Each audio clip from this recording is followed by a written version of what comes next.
Қалайсыздар гүлсүйер қауым, көңіл күйлеріңіз қалайсыздар? Көрдіңіздер ма, бугенвилия гүлдері өте әдемі болып тұр енді. Бірақ уже күн салқындайды. Сол үшін қазір барлығын жерге түсіремін. Гераньдар ең соңында кіреді. Қазірше тұрады олар орындарында. Бүгін бугенвилияларды кіргіземін. Мыналардың барлығы, бутондардың бәрін қырқып, қазір бәрін жерге түсіріп алайын.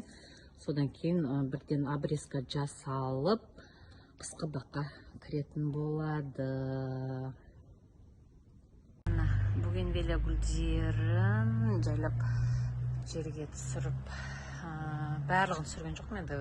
Қазірше тасуға реттеп жатырмын, жерге қойып, міне мынандай қылып жайлап қырқып бастадым. Арт бұтақтарынан жайлап қырқып тастап жатырмын. Қазір енді мынанда қырқып қойдым.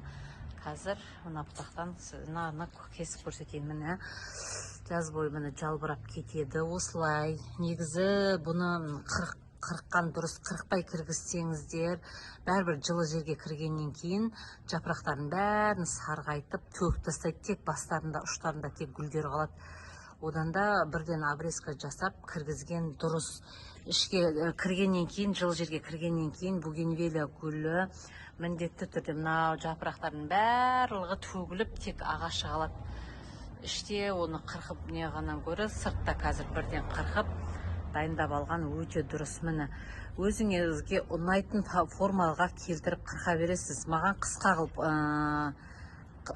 кескен ұнайды, сондықтан қысқа қылып өстіп бастарынан қысқа қылып қырқып тастай берем.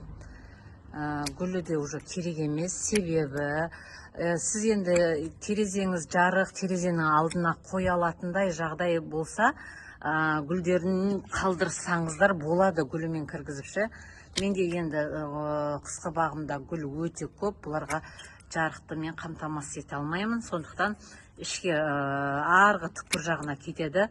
Ол жаққа күн түспейді, сондықтан аямай қырқа беретін болам. Мынандай бұл бугенвилия гүлі лиана тобына жатады ғой, сондықтан ұзын болып кетеді. Сондай ұзындықтардың барлығын қырқып алып тастаймын.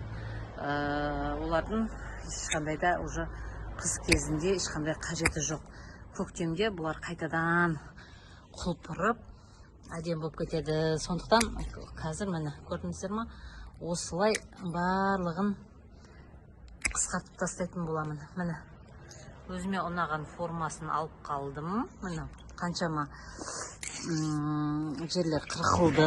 Міне жаңа жалбырап тұрғанды, міне осындай өзіме ұнайтын формада. Бұдан да қысқа қырқсаңыздар болады. Почкалар барлық жерден оянып, қайтадан жап-жасыл масса беретін болады. Мыналардың бәрін қазір қырқамын. Міне мысалы мынау тіпті бір ай бұрын қырқылған болатын. Негізі жалбырап, қатты жалбырап кеткеннен кейін мен осы тіпті қырқып тастаған болатын. Міне қараңыздар, қалай қазір дөп-дөңгелек шарик болып тұр, иә? Жасыл, оны ұйықтап жатқан почкалардың бәрі оянып, жасыл масса беріп, қайтадан шарик болып қалады ғой. Міне мынандай болып салбырап кеткендердің барлығын өстіп аямай қысқарта бересіздер. Өзіңізге ұнаған шыли қатты жалбырақ ұнамай ма, өте қысқа қырып тастасаңыз да болады. Жоқ, ұзындығын қалдырам десеңіз, шамалы бастарынан алып, осылай формаға келтіре бересіздер. Жалбырап, мынандай болып мысалы бастарындағы гүлдердің бәрі бітіп қалған. Бұларды да қырқатын боламын. Жалбырап ұзын қылып кіргізгеннен көрі қырқып, компактный қылып кіргізген қайда жақсы.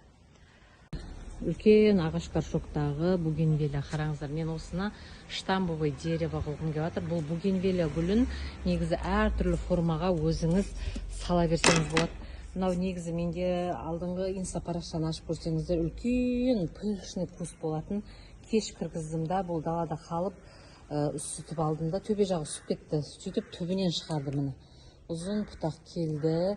Енді мен осыны мынандай қылып, қазір гүлдерінің барлығы қырқылады. Бастарын анау жерлерден қырқылып, келесі жылы тек төбесі ғана шапка болып мына жағын ұзын сабақ қылып қалдырып, сонда штамбы қылып істегім келіп жатыр. Артық мына сабақтарды мысалы жоқ қалсын десеңіз, мыналарға қосып өріп жіберуге болады. Енді айтып отырмын, бұл бугенвилия гүлін неше түрлі формаға салуға болады. Енді мынау кейін сабағы қалыңдай келе уже қақиып тұратын болады. Қазір мына жас сабақ қой, биылғы шыққан сабақ, басындағы гүлін көтере алмай, қазір сәл қисайыңқырап тұр. Келесі мен қазір мына гүлдердің бәрін алып тастағаннан кейін бұл уже тұрып тұратын болады. Келесі жылы сабағы қалыңдайды да, бұл уже үлкен басы ғана дөңгелек қылып қалдырып, әдемі штамбовый дерево жасайтын боламын.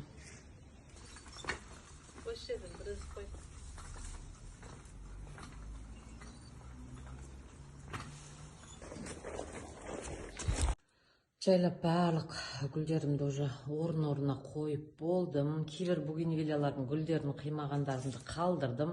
Себебі мына жақтан терезе күн жақсы түседі. Сондықтан біраз гүлдер қалды. Гүлдерін қырықпай қалдырдым. Бірақ көбін қырқып орын-орнына қойып тастадым. Қазірге міне қысқы бағым осылай жаймен өз орындарын тапты. Барлығын дерлік орын-орнына жайғастырдым. Әлі де жасайтын жұмыстар көп. Далада только герань гүлдері қалды. Бүгін енді сол герань гүлдердің бәрін реттеп, қырқатынын қырқып, оларды времянкаға кіргізетін боламын. Келесі кездескенше сау болыңыздар. Гүл өсіруден шаршамайық.